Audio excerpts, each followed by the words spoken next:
And Swaroop will be our first speaker. He's from Arizona State, and he's a PhD student there. I think Vivek will say a few words more, and then Swaroop, you can see if you can share your screen and so on. Yeah, sure. So yeah, so sorry, as we already introduced, Sarvi is a third year PhD student at Arizona State, and he did a master from my alma mater, IIT Kanpur, in around same time I graduated. He's also some work experience in MATLAB, MATwork, as well as he's right now I think working with LNAI2 for more than a year project. So and he's going to present some of those things here. So I welcome Swaroop and everyone for the seminar. Thank you. And Yeah, Swaroop, is it okay if we record the seminar? yeah. Please go ahead. Okay, thank you. Okay, thank you, Vivek, for the introduction, and thank you for inviting. Um, okay, so this work is what I did last year in my internship with RNEI. I'm interning with them again, and so this is what we started, and then how we followed up that work, and I'll talk more about that. So this is on towards the development of models that learn new tasks from instructions, and this is in collaboration with Daniel, my advisor, Professor Baral, and Professor Hannah from University of Washington and RNAI. So, okay, so let's see what is the problem in the way we have this machine learning systems, and why do you need this new paradigm of learning from instruction? And to start with, we know this is conventional learning process. For example, suppose you have this task called question answering. Like say, given a fact, Biden is the president of US, and a question, who is the president of US?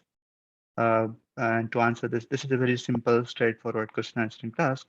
Now, if we want to do this task by a machine learning model, typically in our conventional way, we need a data set of fact and question and answer pairs. We need some sort of computation for the model to get trained or fine-tuned. We need to wait for some time till the model get trained, and so that we can use that model for our question answering task. And now, if you want the same model to do a different task, like say NLI, which is a premise and a hypothesis, for example, three boys are playing in a ground, and the hypothesis is the ground is fully empty, which is a contradiction. And so this, if you want to do this task to a model which is trained on QA, now we have to again retrain our model on this NLI dataset. And for that, we again need a dataset of premise, hypothesis, and label pairs, some sort of computation, and some waiting time. And this is what we have been doing in many different ways in supervised, unsupervised, and semi-supervised learning setup.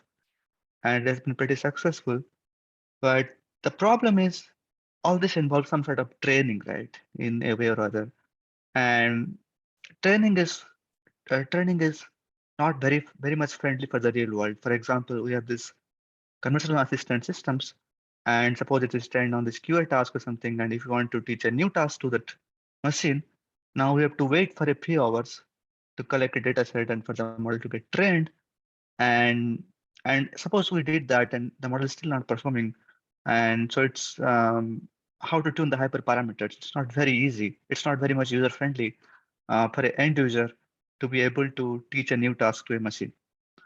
And that's why we got inspired to think about a different way of to go beyond this task-specific learning, and then how can we learn from instructions. So to give a bit of background, like how we came there. So actually, the GPT-3 paper, GPT-3 in context learning, it sort of tries to address the previous problem, which I mentioned in the last slide. You already know about in context learning. I'll just talk briefly about it. So in context learning, in this paradigm, suppose you want to do QA, we again just need few examples. We don't need a big data set actually. We just need few examples of fact, question, and answer pairs. And we don't need to train a model. So this is in context learning or conditioning, everything happening at the inference time, and there is no training here. So we this is how we prime the model by providing some examples like fact, question, and answers, fact to question and answer, and then we ask a new questions, and model our model becomes able to pick up this and do this task. And similarly, if you want to do NLI, we just need few examples in few set setting, and so we get rid of this computational aspect because we're not doing any training. We don't need to wait because everything is happening at the inference time. There's no training. So they sort of partly try to solve the problem which we had in the previous slide by introducing this in context learning. But we are interested in taking one step further and introduce this paradigm called learning from instruction. Now, what is this learning from instruction is for the same task, like the question answering task, what you are saying is along with the instances, let's have some instructions or let's have some description of the task and that you can leverage for the model to learn. Um, and so, for example, in this task, we know that this is a question answering task, and to be able to solve this task, you can instruct a kid to do this task by saying answer the following question, and you can provide some hint. Right, your answer must lie within the fact provided. All these kinds of hints or knowledge statements for the kid to solve this task. So the idea is, can we leverage similar kind of instructions to teach models? And in this paradigm, we need instruction and we need few examples, but this few is pretty much lesser than the few on the left side. In our experiments, we use 3 to 5 examples, but in typical GPT future setup, it can be more or like 32 or even more number of examples. And similarly, if you want to do a NLI task, we need instruction, we need few examples. So again, we don't need computation and we don't need to wait for the model to get trained because this is happening at the inference time. So the key difference is we are adding textual description or instruction of a task along with examples to teach a task to the model. And the motivation is uh, any person, any lay person, they can describe the task in natural language. It's not difficult for a lay person to do that, but it's not so easy to create a data set or to create a lot of examples to teach a task. So you want to make it more human friendly by bringing in the instructions, which are more natural and more user friendly, and then creating a lot of examples. Uh, Swarup, in the last, in context learning, do you have to prefix the GPT with something, or like it's Yeah, just okay, and yeah. then So it will train on yeah, from it? so there is no training. There is no training at the inference time. What happens is before you give the task, before you ask a question, like in this task, there are two inputs, fact and question, and model need to produce the output, right? Now, Okay, before doing that, we need to prime the model with some examples, like fact one, question one, answer one. That okay, like saying that this is the pattern and follow this pattern to answer this unseen question. Yeah, that's the idea. okay. And you need generative model for doing that. This is GPT-3. Yeah, generative model, correct. Yeah. Okay. And so yeah, this is what the key difference. Um, but yeah, after this, and after this, there are many follow-up works on this. You might have heard of this plan model from Google that is based on this instruction learning. The T01 is more recent.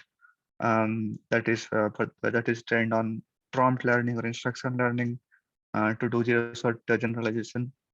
A lot of follow-up works on that, but I'll talk about the work which we have done. To start with, again, our motivation was to generalize to unseen tasks by instructions.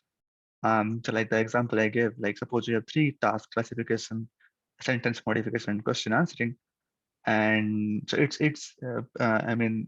traditionally we have been doing creating multiple models for multiple different tasks, having task-specific learning. But in multitasking setup, we are interested in building a single model that can do all these different tasks. And for that, we need to provide some sort of mechanism for the model to be able to relate different tasks and learn from them. And for that, we realize that adding instructions is an extra information that you can feed to the model that will help the model to understand different tasks, relate between them, and try to generalize better to unseen tasks. Um, so this is what instruction paradigm, and there are some advantages. Like I said, it's more user friendly. It's provide a more general medium to express information.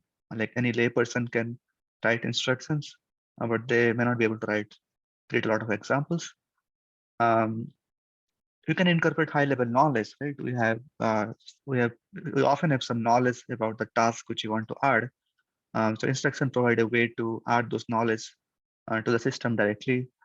And we can define a new task explicitly in natural language, because we don't have to create a data set to be able to define a task. We can just define it in natural language. And textbooks, classroom teaching, other interactive learning, human form of learning, they always involve some sort of instructions. Even now I'm talking to you, I'm not giving a lot of examples. I'm talking in plain English, and you're understanding what I'm talking to you. So inspired by that, we are interested in building this instruction paradigm.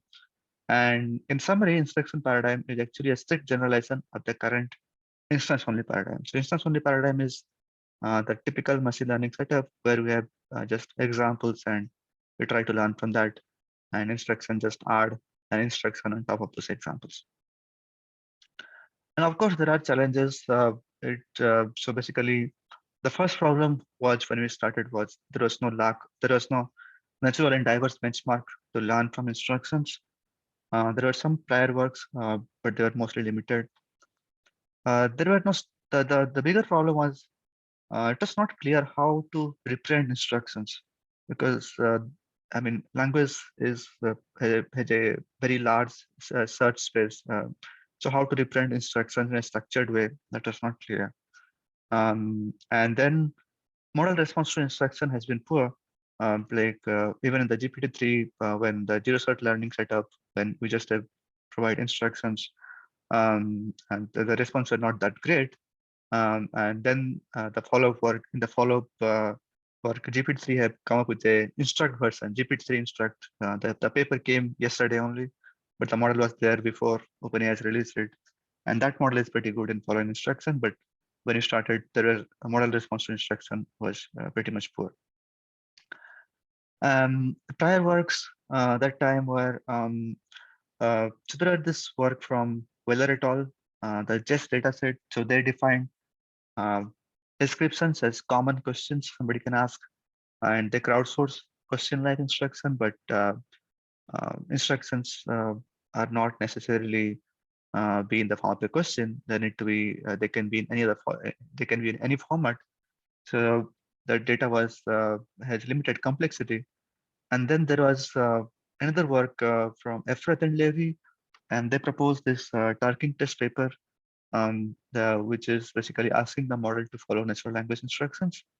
And so they actually took the crowdsourcing instructions that were given to humans, and they gave the same instructions to machines and asked them to follow the instructions.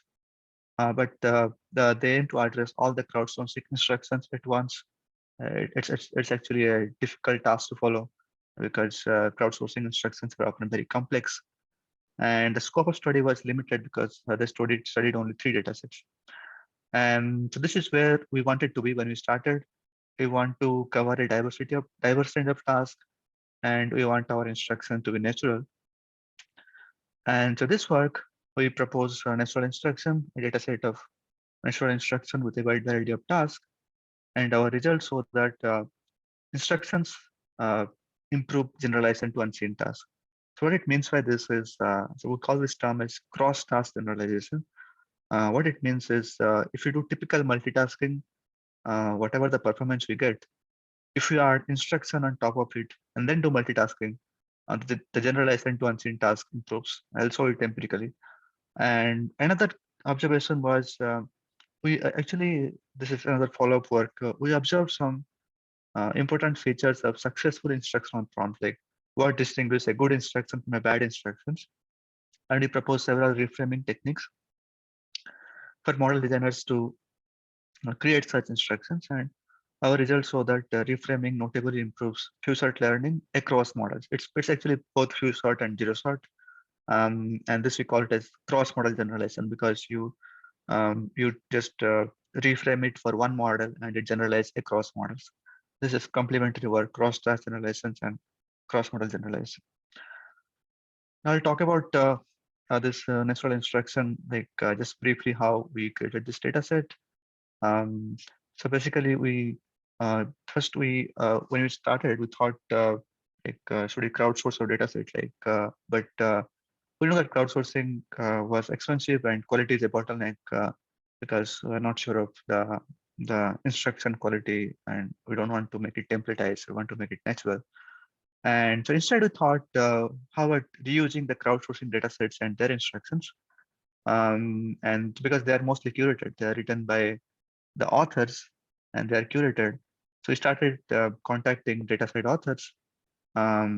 Yeah, I think Vivek, I contacted you also, and you said you. I think, yeah, we are very happy that people shared their instructions and templates, annotations, etc. And we got access to crowdsourcing instructions and associated annotations for diverse dataset. And so in the first version, so we have only 61 tasks, 61 different tasks, but as of now, in the latest version, we have scaled it up to 1800 tasks, 1800 unique NLP tasks. But I'll talk about a bit of design principle. When you started, you want the instructions to be natural and human readable. It should be self-sufficient for a human to understand the task without requiring any additional knowledge. It should be diverse enough.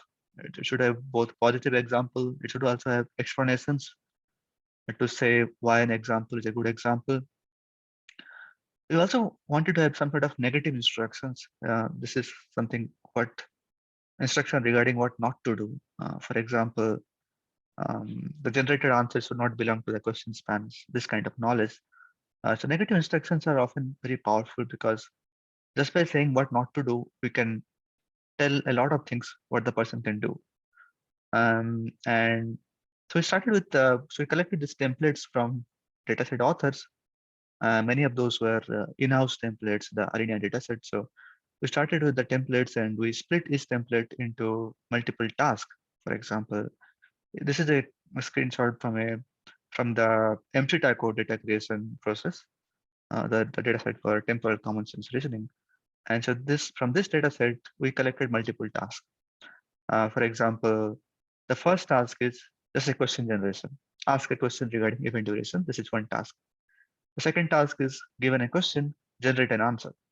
So basically, instead of asking the model to generate question and answer at once, we want to make the job slightly easier for models. So I split it down into two tasks. One is question generation, the other one is answer generation. And similarly to two other tasks for the other category. And similarly, we got again two tasks from the Core data creation template.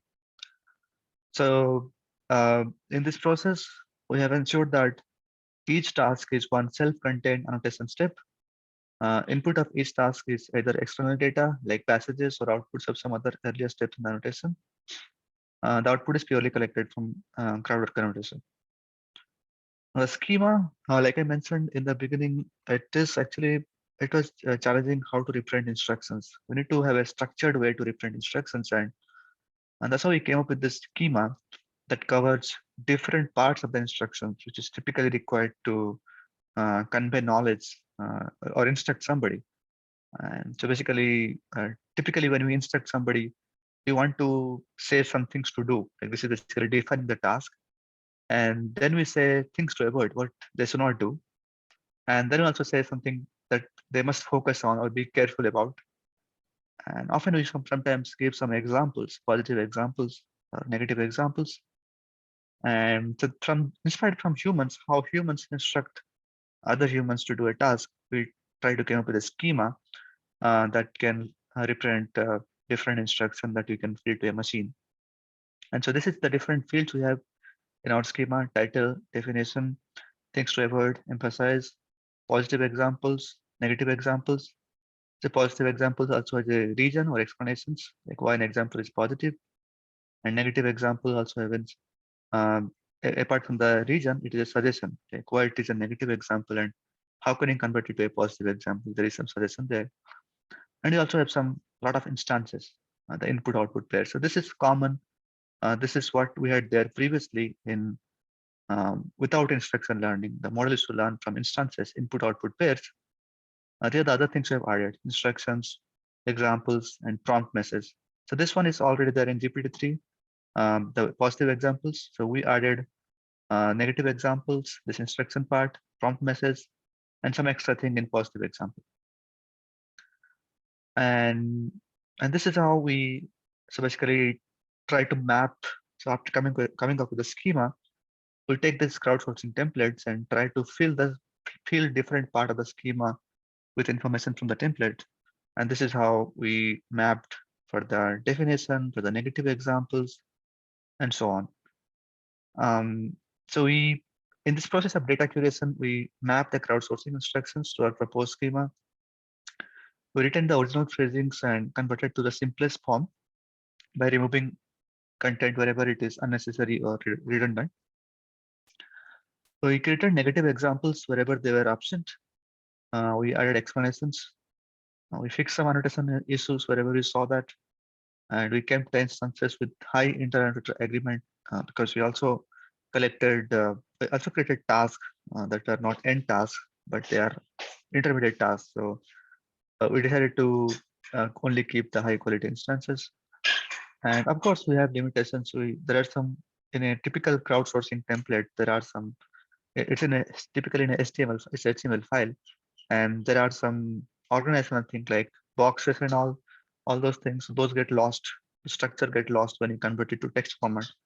No image component here, so some sort of structured information get lost because at this point this is limited to only text to text format, no image. Some example how it looked like a typical task, like this is, for example, a task from MStaco question generation. This task is given a sentence, generate a question. And for this task, we have come up with different instructions, like we have a title of the task, we have a definition that defines the task, we have some emphasis and caution, we have some things to avoid, what the model should not do by generating questions.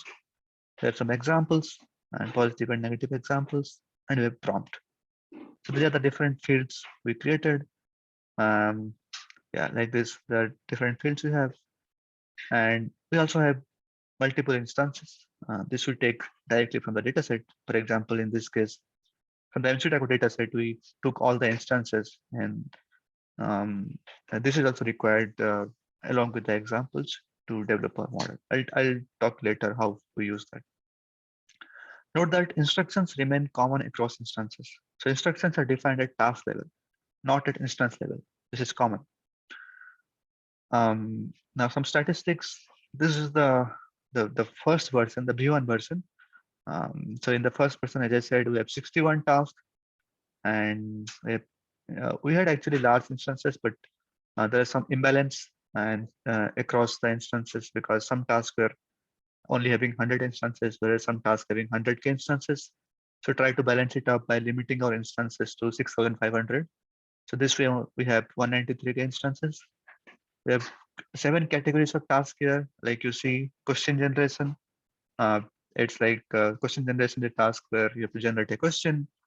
Answer generation is typical the question answering task. Like given a question, answer it. And then we have incorrect answer generation. Like given a question, generate an incorrect answer.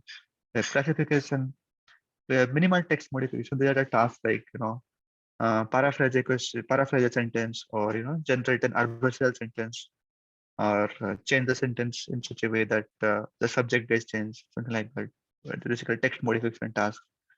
We have long text generation like story generation, and summary, not summary, story, and other kind of passage generation, other kind of text. And we have some verification tasks as well, which are typically used in data creation process. Like for example, ensuring that 2 sentences have an overlap, ensuring that the answer belongs to the passage, and this kind of task as well. So note that so question answering is an end task, and question generation also can be thought of an end task, same as the classification.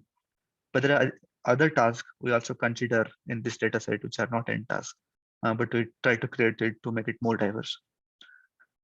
So this covers a diverse set of reasoning skills, numerical reasoning, coreference resolution, common sense reasoning, multi-op reasoning, etc.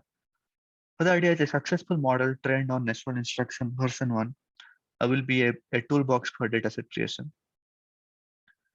Now, so this is part that how we created the first part of our dataset, and I'll talk about the experiments now, which is more interesting to see how does instruction help.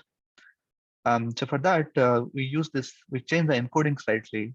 The first one is the instance one encoding, the typical machine learning encoding without instructions. Like we have an input and we have an output, and we train a model on that. In the instruction setup, we have we change the encoding. We actually add other fields this in different instruction field. For example, prompt, definition, things to avoid, emphasis, etc. before the input and output. And we actually append it before the input and output. So for example, prompt and definition. So gets appended here. We have definition here, prompt, then input, and then output. So in the instruction, there's a lot of fields. All parts of the instruction gets appended, prepended actually before the input, before we train a model. And we did multiple types of experiments. Now the first one has the eval split has. So we have a yes, sir. So this prompt and even the definition prompt, they will be common across inputs and output, no? Or they will be Yeah. also varying. Yeah, they're common across. They're actually there exists only one set of instruction per task. Okay, so this is the instruction which you explained in the last. That's the prompt, correct? Prompt is one part of the instruction, but Is one- definition. Yeah. Okay. Can They're you give common. an example of prompt? Yeah, sure. So this is the, I think yeah. So at the end you see this, right? This is prompt. Ask a question on event duration based on the provided sentence. So prompt is actually a one-liner, you know. Okay. It's the one-liner of a task. Definition is more detailed. Small detailed. Okay. And instruction is more with everything else. Yeah, this full thing we call it as instruction. Okay. Sorry, since you're on this slide, can I ask a question? What is the definition here? I don't see a definition. Yeah, this one. Oh, This right there. Okay. Yeah. So are those provided as part of the initial instruction? So in a way that I feel like definition and prompt provide a lot of more explanation of the instructions. So so how do you actually I mean, are they always like human curated usually? Yeah, so we curated that. We take the crowdsourcing instructions and Okay. we actually curated this data set, and you have to do it once for the task. It's not at the instance level, it's for the task level. So we have 61 yeah. So we have 61. Okay. I Yeah. guess it. So if I understand it correctly, if you change the task, the definition and prompt will have to change as well. Yeah, everything has to change. Definition, emphasis, custom, things to avoid, positive example, negative example, prompt, everything has to change if we change the task. Well, I guess the input doesn't have to, right? The output has to. But input, you can have the same input but with a different task. Yeah, that's possible. Yes. Okay.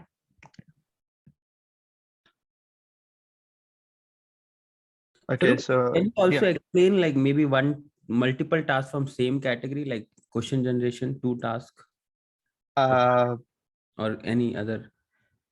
Another task Yeah, from task from same category, like maybe it's getting yeah. So confused. we have a web page. I think open that, and there are all the tasks are listed there, so I can show it there. Yeah, can you see my screen? Yeah. Okay, so this one is, you can click on that, and this is what say for the core of question generation. If you see, we have a definition, we have emphasis, custom, things to avoid, positive examples, negative examples, and instances.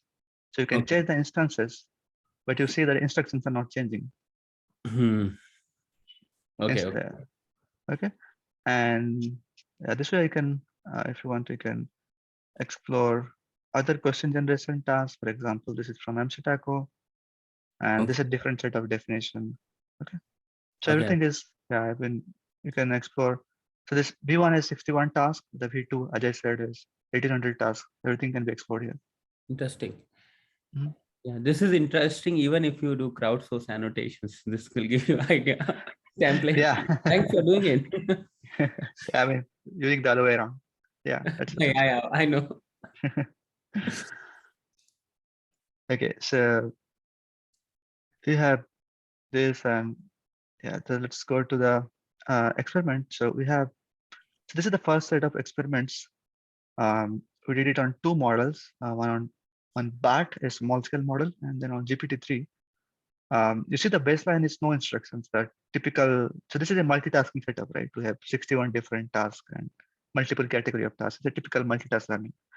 And we have 7 category of tasks like QGs, question generation, AGs, answer generation, classification, etc. So you see the no instruction baseline is pretty low, 13, because this is actually a hard setup. We're generalizing to unseen tasks. We're not training on it. It's happening. So the task is unseen in training. So with typical multitasking Is instances given in these cases? And so basically, in the no instruction setup, there are only positive and negative examples. You have no access to instructions. Yeah, And instances mean like input output pairs. Yeah, so positive and negative examples as input output pairs, right? That only those things model use. This instances we'll use it for training. I'll tell you. So in the in our setup, in our cross-stack generalization setup, what we do is we train model with all the tasks, with all the training tasks, and use their instances. Okay. So we train the model to leverage by leveraging the instances, we train the model how to better follow instructions. And then at test time, so in the second setup, in our instruction setup, we train the model with all the training tasks. We have 49 tasks in training, 12 tasks in evaluation. But the 12 tasks are still unseen. We don't see the instances of those tasks. Okay. Those instances are only used for evaluation. Okay. So this. Okay, but instructions of those are seen in the training? No. Okay. Nothing is seen. Okay, so no instruction mean no instruction, but examples are given of training. Instance is positive, negative. But in other cases, it's both are given, and in both cases, you are basically so unseen data, unseen task, not data, unseen task. Yeah. Okay. So, and what we see is so basically, I think there is a confusion here. There are 2 setups happening. One is GPT-3 setup. GPT-3, there is no training. We cannot train GPT-3. And so in the GPT-3 setup, we don't use instances for training. We just use instances for evaluation. Oh, okay. Okay. So if you see here, let me explain the GPT-3 setup first before I come to BAT. Otherwise, it's slightly confusing. The GPT-3 setup, we use, we have this sort of evaluation study where you give prompt and then keep on adding other fields of instructions, prompt definition and all those things. You see that adding more detailed instructions helps, and the best performance comes with full instructions minus negative examples. The model performance. So basically, if you just give a prompt to GPT-3, this prompt, just like you saw the prompt is sort of a simple 1 line, right? Answer a following question, like that. You just give a prompt and ask a question. And this is, by the way, this is GPT-3 instruct. This model is supposed to follow instructions better. But even that, just by giving the prompt that has very little information, the model finds it difficult to understand a task because it has not seen that. But if you add detailed form of instructions, it helps. This is one. Now I'll talk about the BART setup. This is slightly different because BART allows us to train, right? We can train BART, right? Now, in the BART setup, what is happening is this no instruction baseline is the typical multitasking baseline. Now assume that you don't have any instructions. You have 49 training tasks and 12 evaluation tasks, right? If you train a multitasking model, a BART model on all the 49 training tasks using their instances. And this is what the performance we get on the unseen 12 evaluation tasks. Okay.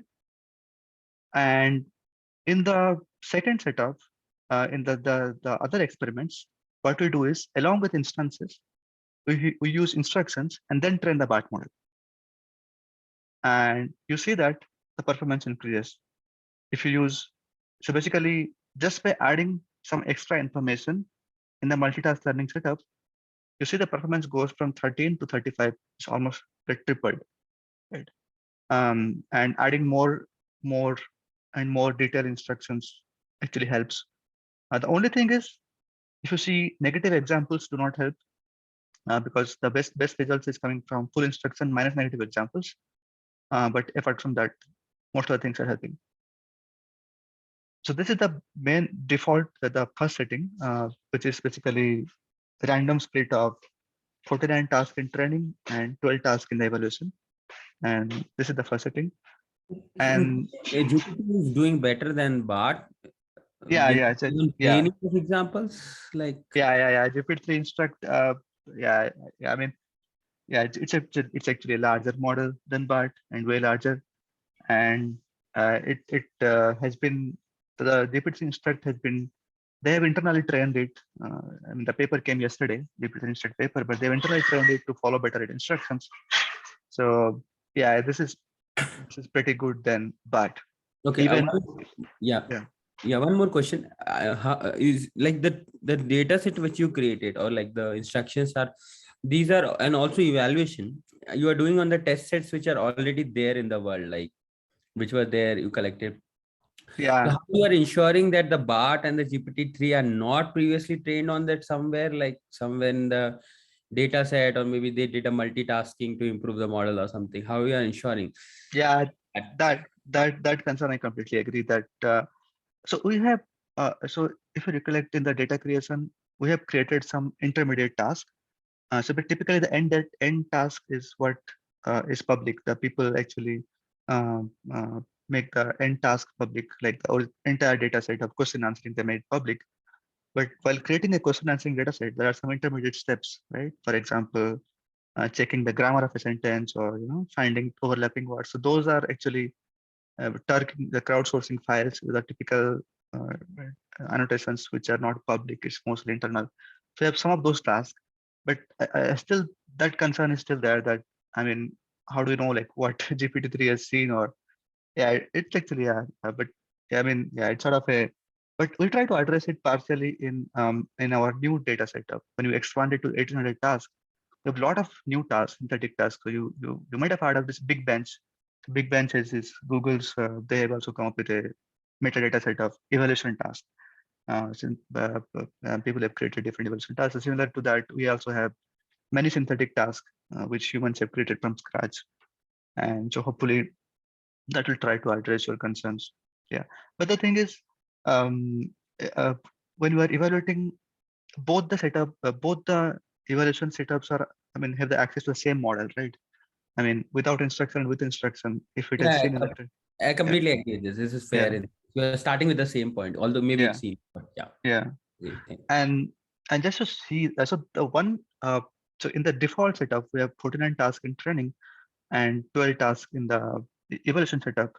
But there is a potential chance of maybe training and testing overlap, because see, I said that 12 tasks are not seen, but something similar to the testing task might be seen at training, right? Like say, in the testing task, we have this task to generate a question, even though that specific, for example, the testing, we have a task that generate a question from a passage. Even though that task is not seen, model might have seen a task to generate a question from a sentence, right? Just somehow related. So that is basically, it's not very unseen, right? That problem is there, right? So with to get rid of that, we did this some new experiments. We call it as leave one out setup. And what we do here is, so the first one is leave one category. So what we do is, for example, this is answer generation, right? The question answering task. We remove all the question answering tasks from the training. So model is trained on question generation, classification, everything, but not question answering. So that means, and then we evaluate on all the question answering tasks during the test time. So the question answering tasks are unseen. And there also we see that instructions help. We do it as answer generation, question generation, and then again we did some other leave one out setup, like leave one data set, leave one task, and just to ensure that is it happening because of some overlap or something, or is the really instruction is really helping to do this sort of cross-task generalization. So yeah, we did this experiment just to verify that. Yeah, in summary, what you saw is instructions improve generalization. What you call is cross-task generalizations. Yeah, negative examples do not help so far, and generalization experiments extend to leave one out setups.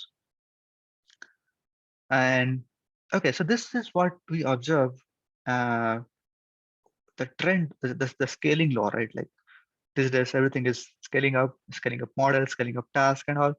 So I thought, like, what is happening with, we already had a big data set at the time, like 61 tasks, expanding it from like typical day of like glue and all have 10 tasks something. We already have 61 tasks, but we wanted to know how does the pattern improve with increase in number of tasks. So we have this plot here. If you see in the x-axis, I have number of training tasks. So that if I increase the number of training tasks, and the y-axis is actually the performance on the evaluation task, the cross-class generalizations in rules. If you see that the blue line is typical multitasking setup, like without instructions, if you use, since this is a hard setup, the performance is increasing, yeah, but not very much. It's not, the slope is not too high. But if you use instructions, the green line, which is the full instructions, the slope is pretty much increasing rapidly. And that was encouraging to us. Like, so I thought like, how can we leverage this to do something? And so that we saw that, and this is actually part of our ongoing work, natural instruction version 2, or I think we call this one as natural instruction. The previous one is natural instruction version 1. And so this natural instruction, we already, yeah, this needs to be updated. We already have 1800 tasks. The slides are slightly outdated. We had 73 categories. We started with 7 categories. We have 73 categories, 74 domains, and many different languages. We have this multilingual feature. And we actually opened it to the community. Whoever contributed tasks for us, we're going to add them as co-authors in our paper, which is coming up next. And so basically we try to scale it up by making it to the community. And so yeah, this is what cross-model generalization. I'll talk about the next one, the reframing work, the cross-model generalization. So this, how much time we have? Are you running out of time? Oh yeah, we have. Yeah, I'll try to summarize quickly. Okay. So this reframing work is basically inspired from how often in an interview, if a candidate is not able to answer a question correctly, we try to help the candidate by breaking down the questions, or by providing some hint, or rephrasing the questions. So with that, we got interested in. So basically, this is what you see in the raw task, and that what you saw in the previous slides. Is typical the definition of the task. You're given a passage that contains names of people, etc. Your job is to write a questions that evaluate one's understanding. This is on Curation resolution. And this is the original task. And even though we saw that model performance with the instruction increases, they're not very promising, right? It was on the scale of 40s, right? 44 was the performance you saw, right? The GPT on a few shot or zero shot setup. So we want to improve the performance, right? So we thought, like how we typically do in an interview, by breaking down the questions or by rephrasing the questions, we try to reframe the questions, reframe the task into multiple different tasks. And this is one example. We have multiple ways of reframing a task into several different tasks. By using low-level patterns, inspired from how providing examples often help kids in answering questions instead of using domain-specific word. For example, what does a coreference resolution mean to a machine? Like how did it understand what does coreference resolution means or common sense resolution means? So better to give some low-level patterns, itemizing instructions, break it down like you see it here, enforce constraint, specialize the instructions. There are different ways. We have different reframing techniques for that. And so this is, like I said, it's similar to how basic tasks are formulated and taught to kids. And so yeah, just try to summarize. So we did this experiment by reframing for one model, GPT-3 instruct. But what we saw is it actually generalized across models. So we took these different models from the GPT series, GPT-2, GPT-2 large, GPT-2 XL, other models. The blue one is the output with raw instructions, like what you saw in the previous slides, the natural instruction output. It's somewhere around 44, like you saw. And this is the red one is after reframing. We did it for this model, but it does well across models. And this is somewhere around 60s, right? So we're able to improve the performance. And one key observation is we cannot fine tune GPT-3. It's pretty large and it was not allowed until recently. But you can definitely fine tune these models like GPT-2 large and other models, right? And so we saw that we fine tune GPT-2 large with 10 samples and 1,000 samples, etc. See that even if you fine tune GPT-large with 1,000 samples, GPT-instruct with reframing outperforms considerably. And so this is this results actually gives us an idea that it might be more effective for a model designer to reframe a task prompt for the large language model than performing fine tuning in a small model. And this is important because fine tuning is expensive. It causes all sort of carbon emission and all this environmental issues. It takes time, computation, etc. And so can we think of a sort of a user-friendly or more environment-friendly alternative to fine-tuning for large language models? And we anyway cannot fine-tune them. So how can we improve performance of them? So that's the idea. So in summary, today we started this motivating hypothesis that instructions empower laypersons to leverage NLP models because they don't have engineering skills to create a high-quality data set or tune hyperparameters. So we started with that hypothesis to leverage instructions, and instructions help in building models that generalize to unseen tasks. So we started with this hypothesis, proposed an instruction schema, collected data sets, collected instruction annotations, and built this next instruction data set, performed two-sort learning and zero-sort learning and generalization experiments, and found out that the key point is instructions improve generalization to unseen tasks. That's what we observed. We observe important features for successful instructional prompt and propose several reframing techniques, like what is on the last slide. Our results show that reframing notably improves two-sort and zero-sort learning performance and helps achieve cross-model generalization. We hope this work will bring more attention to building stronger and user-friendly models that can generalize to a wider range of tasks. Yeah, so thank you. Thanks, sir. Is there any questions from anyone else? I have a question. You can. It's fine. Sorry, I'm just going to unmute myself. Thanks for the nice talk. I'm not in this field, but I was curious because your data set of the instructions are sort of crowdsourced curated. How difficult it is for machine learning model to generate those instructions? By providing, because input and output, those seems to be like easy accessible, but other part of your instruction seems to be not accessible. Yeah. How in a way that you kind of flip the coin on the other side, can you actually generate auto annotations for your training data, right? I was wondering if you can say something about that. Yeah, so actually we did that experiment earlier, but it was difficult to control machine-generated text and ensure that that instruction is self-sufficient to understand a task. And the whole point is, for a task, we just need instruction once. We don't need, suppose a task is, say, 10K instances or 5K instances. We just need one instruction that can represent the whole task.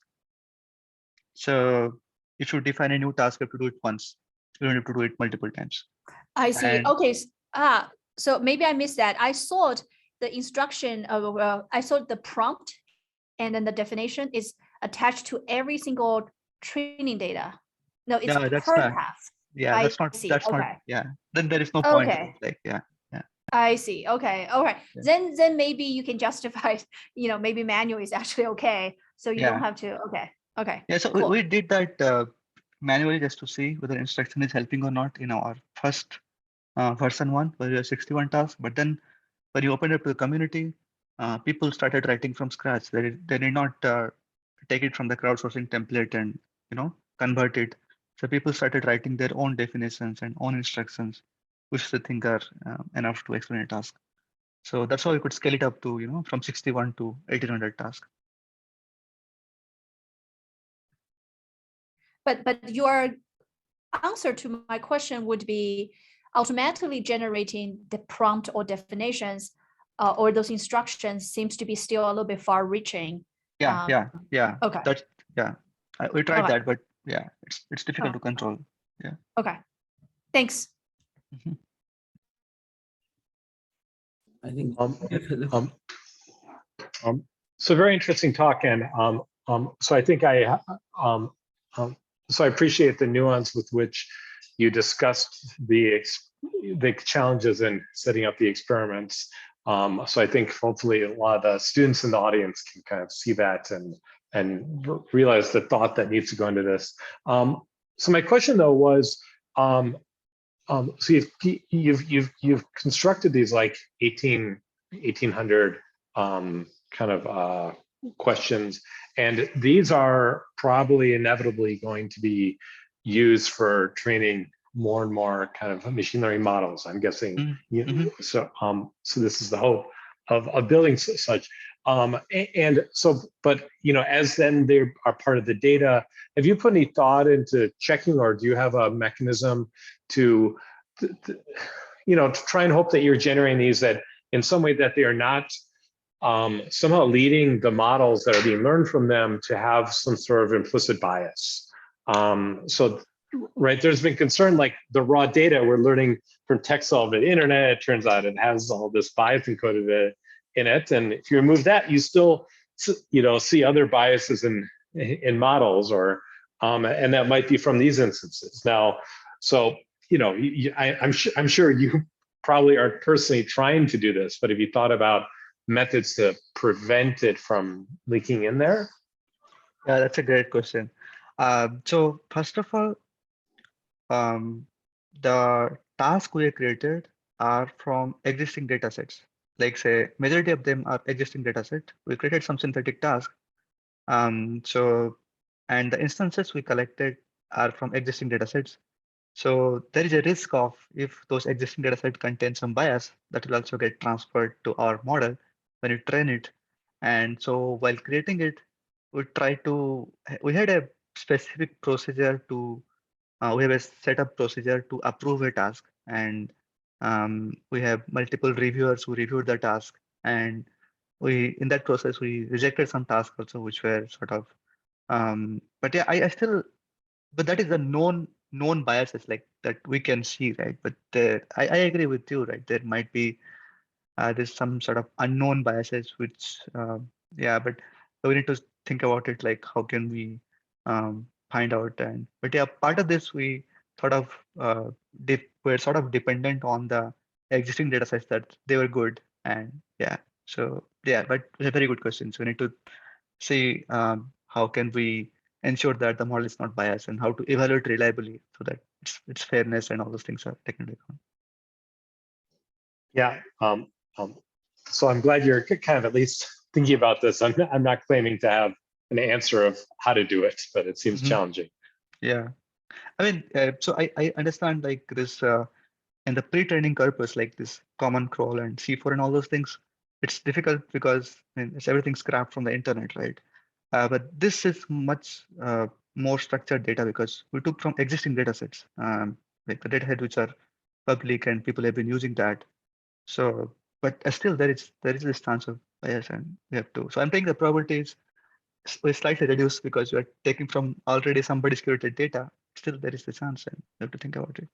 Furthermore, you are using the models also, like GPT-3 and BART. Yeah, So, yeah, that it has. Yeah, that's a very good point. Yeah, I need to think about. But this concern in the past with other models, the demos. So yeah, we have to keep that in mind. Yeah. So there, I mean, people are also looking independently at how to analyze and try and remove bias from things like GPT-3. But then if you're also training on these data sets, I think my view is that the bias that shows up in there that you might not want creeps in from all sorts of spots, right? And so eventually we'll hopefully figure out how to deal with these. But as you're creating it, kind of it might be a good time to start thinking about that. Yeah, that's a very good point. Swaroop, I want to ask if last question, if nobody is asking. Is anyone? Okay, fine. Last question. So you show a figure where you say you do GPT-2 large, fine tune, and then you have GPT-3, a bigger model but with instruction training and few example versus a smaller model with lots of examples. So these are two extreme paradigm like kind of thing. Yeah. So you show the performance result, but what was the thought on the computational cost of these two? Like taking Yeah. a larger model and tuning it a little bit with instructions and all, compared to taking a smaller model and doing training on a larger data set. Yeah, so So we don't, okay, one clarification is we don't tune the large model. There is no yeah, training. We cannot train GPT-3. We okay, just add instructions and reframe the instructions by okay, decomposing the task and all those things. okay. There is no computation happening. But I Oh, agree that the pre expenses in building GPT-3 was huge, right? Like, I yes. mean that, but whatever is there is there. We just took it and Yeah, we just I want to see the computational benefit of doing this. Like this task, if done separately to get this much performance, this is all required versus if you take a bigger model computed before, then this. And now the total cost of the bigger model plus inference, whatever the cost versus smaller model compute plus the training for all the yeah, tasks. I mean, yeah, those things, yeah, we have to That consider. would be interesting to Yeah. see. And somewhat also this apply to learning also. As we become more complex and all, we can just do things with simple instructions, but as a child or an undeveloped brain, we need more examples or demonstration to do few things. So have you even looked at its complex versus hard tasks? Anyway, the time is to, I think, cross 4. So I will ask you later on a few questions. Yeah, sure. Thank you So, for the thoughts. Awesome. thank you. Yeah, so thank you very much again. So we can give the another hand to Swaroop. So